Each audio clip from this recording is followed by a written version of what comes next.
our take home would be about 1.5 to 1.8 million US a month per well. And in this situation, in that area, the prices are not going to go down. So what that tells us is that we are going to get payback at $21 for all the capex a lot quicker than at $8 to $9. It's quite obvious. And that's going to generate a lot more free cash flow for us to pursue the exploration that we see on the block and off the block. The Financial Survival Network. Now more than ever. The Financial Survival Network. Welcome all. I'm Kerry Lutz. This is Financial Survival Network. Hey, we are really fortunate to have our good friend, sponsor, Arthur Halleran, Trillion Energy, with us now. Hey, a lot has been happening with this company. You have been sending me emails and making comments all over the place, wanting to get the latest information. So we're going to get it to you.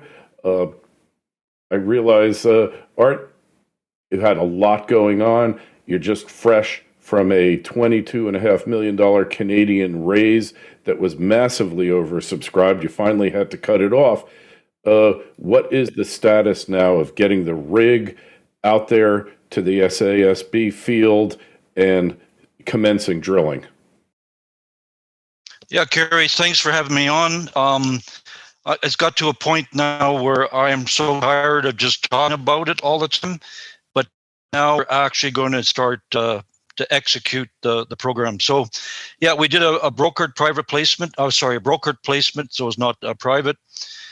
And we closed off at $22.5 million Canadian.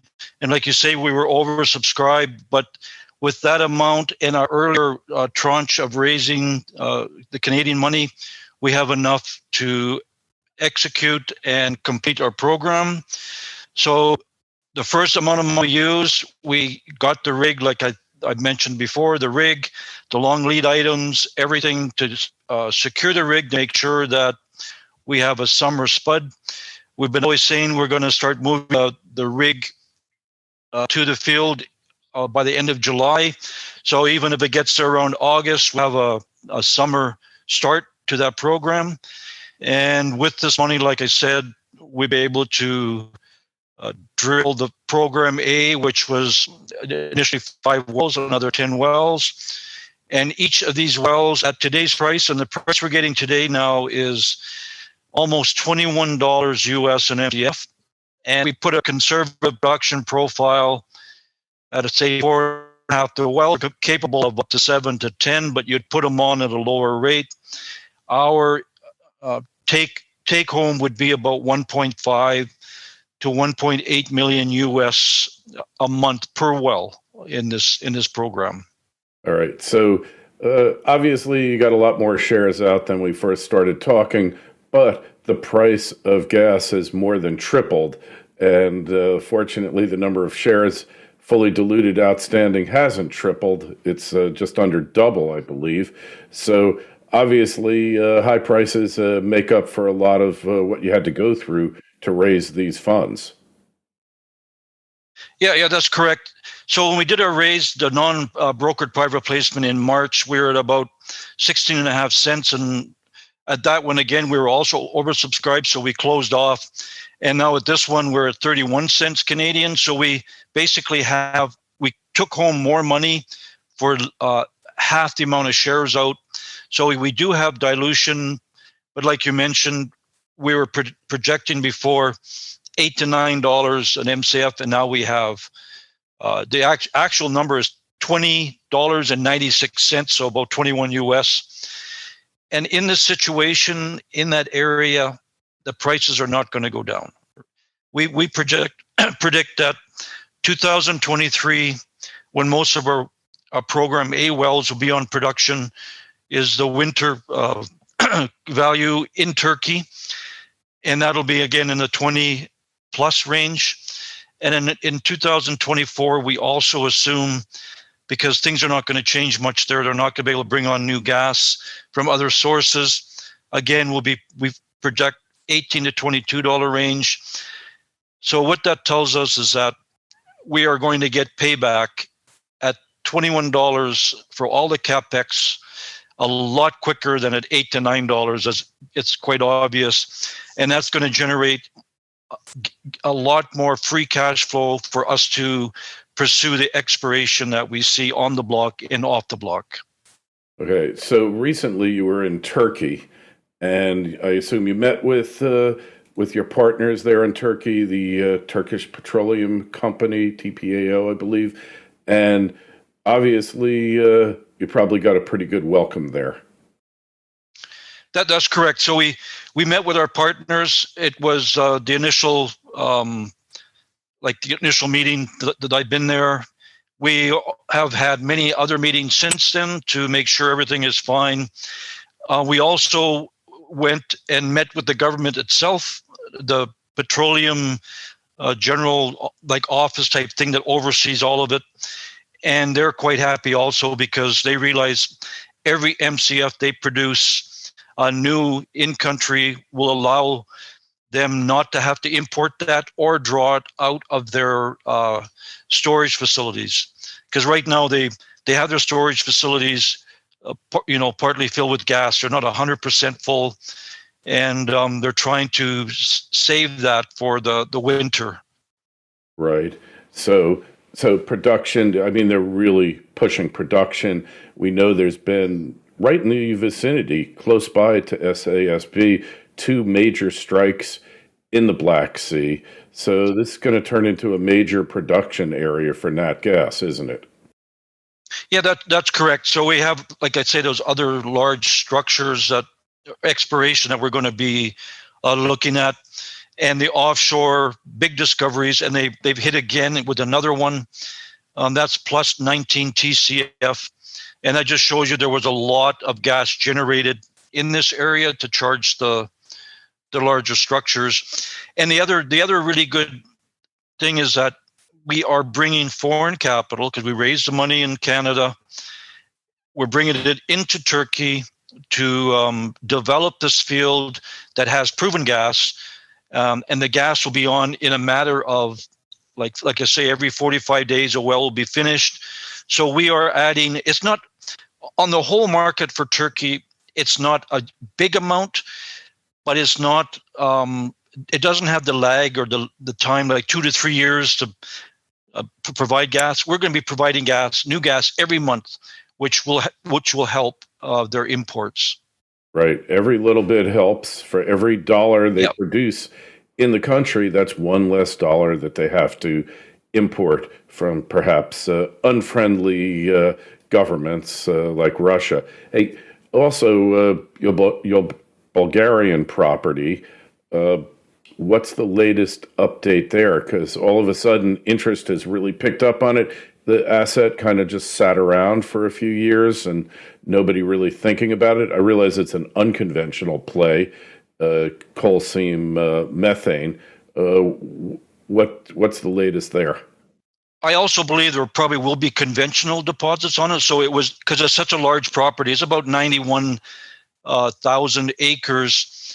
And on that large block, we have coal bed methane, also unconventional sandstone deposits, which are associated with the coal bed.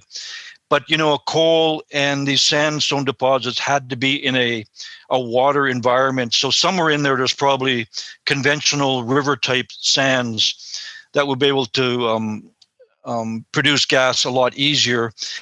The reason why it was on the back burner is, number one, we were focusing on SASB, but also we were in the process of doing the environmental assessment evaluation. And with that, we had to do like town hall meetings. We had to open up an office so people could walk in. A lot of the basically hand touching, sitting down with people.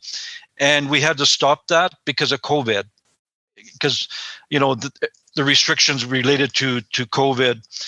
But that has now been, not such a big concern. So we have now restarted that project. And I've mentioned before in other interviews and so on that we are looking for a company to farm in, and we're still in the process of doing that.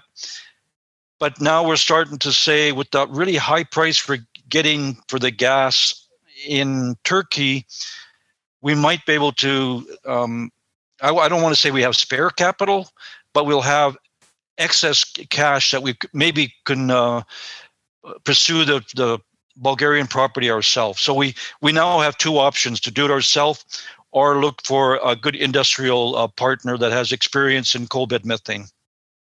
And the price right now in Bulgaria is over $22 US, because Bulgaria gets 90% of their gas from Russia, and Russia turned the tap off. I think it's probably a good 3 or 4 weeks ago. Right. Yeah, I heard about that. They basically just cut them off. Yeah. So now you've got potential optionality here, whether to bring in a JV partner or to actually start developing the field yourself. And I assume probably once SASB is producing, probably opens up other financial options as well. Yeah, I mean, that's right. It's like before we had all the reserves and all the type of stuff. So the evolution of SASB is, when we picked it up, it was a Volkswagen. We then developed it and made it into a Porsche. And now with the way the price of gas has changed, it's now a Ferrari. So it's gone through that evolution. It's always been there. It's just that the gas pricing and reserves have changed the nature of that vehicle. And so now with the cash we're going to generate, we can, like I say, we have on-block exploration.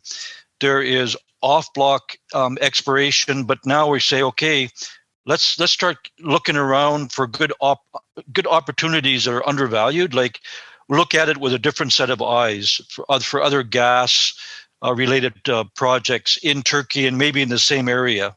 Right. Really opens up a lot of options to the company. Once you're a producer, you're no longer an explorer developer, and you actually have cash flow. You've got a real company going there, and the projects are there. And one thing I've noticed around the globe is there's so much energy out there from fields that were depleted or run down using old technology that literally can be brought back to life with new modern drilling techniques, and not necessarily fracking, but different seismology. All of this really, there's a whole world out there that hasn't yet been explored.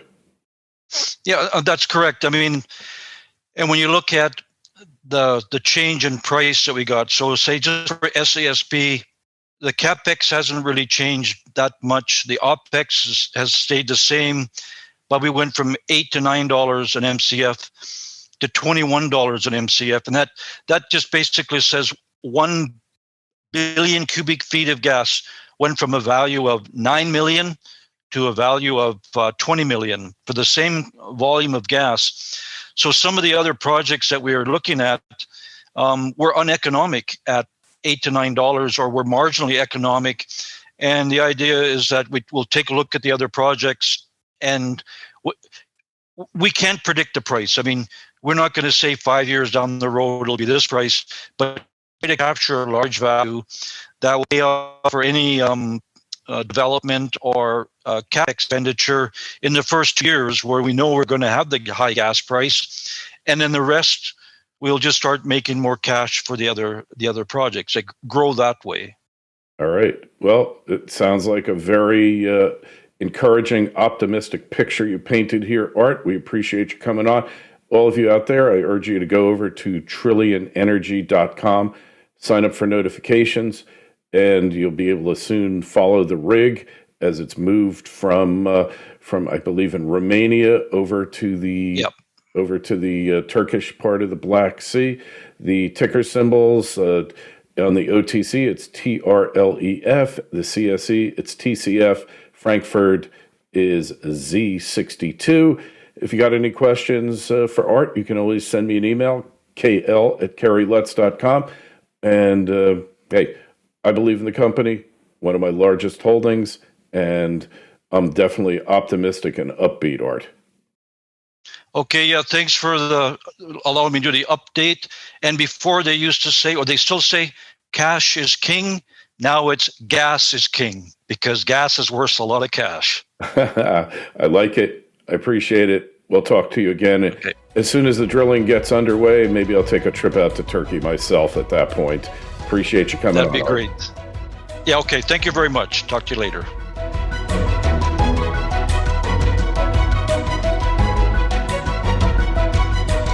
The Financial Survival Network.